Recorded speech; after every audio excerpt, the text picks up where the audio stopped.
കൊച്ചിയുടെ നഗര വീഥികളിൽ ക്രിസ്മസ് ആഘോഷത്തിന്റെ വരവറിയിച്ച് ഘോഷയാത്രകളും സാന്റാ റാലിയും.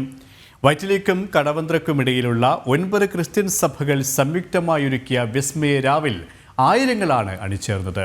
കൊച്ചി ബിഷപ്പ് ഹൗസിന് മുന്നിൽ നിന്നും ആരംഭിച്ച സാന്റാ റാലിയും ഏറെ ആകർഷകമായി. ഇന്നലെ വൈകിട്ട് 5:30-യോടെയാണ് എറണാകുളം ഇളംകുളം ചെറുപുഷ്പം നഗറിൽ നിന്നും വിസ്മയരാവിന്റെ ഭാഗമായുള്ള ഘോഷയാത്ര ആരംഭിച്ചത്. ഘോഷയാത്ര Uma Thomas MLA flag off ചെയ്തു. 2024 പാപ്പാഞ്ഞിമാരും 100 കണക്കിന് മാലാഖമാരും ഘോഷയാത്രയിൽ അണിചേർന്നു. വൈറ്റിലേക്കും കടവന്ത്രയ്ക്കുമിടയ്ക്കുള്ള 9 ക്രിസ്ത്യൻ സഭകളുടെ നേതൃത്വത്തിൽ സംഘടിപ്പിച്ച ഘോഷയാത്രയിലും തുടർന്ന് നടന്ന പൊതുസമ്മേളനത്തിലും നാനാജാതി മതസ്ഥരായ ആയിരക്കണക്കിന് ആൾക്കാർ പങ്കെടുത്തു.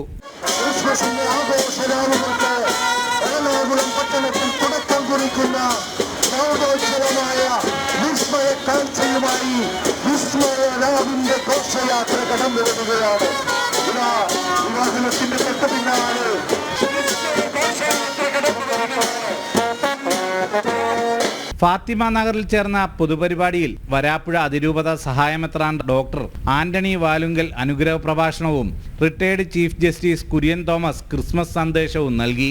സമ്മേളനം കൊച്ചി മേയർ അഡ്വക്കേറ്റ് അനിൽകുമാർ ഉദ്ഘാടനം ചെയ്തു. ഫോർട്ട് കൊച്ചിയിൽ നടന്ന സാന്റാ റാലി കൊച്ചി ബിഷപ്പ് ഹൗസിൽ നിന്ന് ആരംഭിച്ച് വെളി ഗ്രൗണ്ടിൽ സമാപിച്ചു.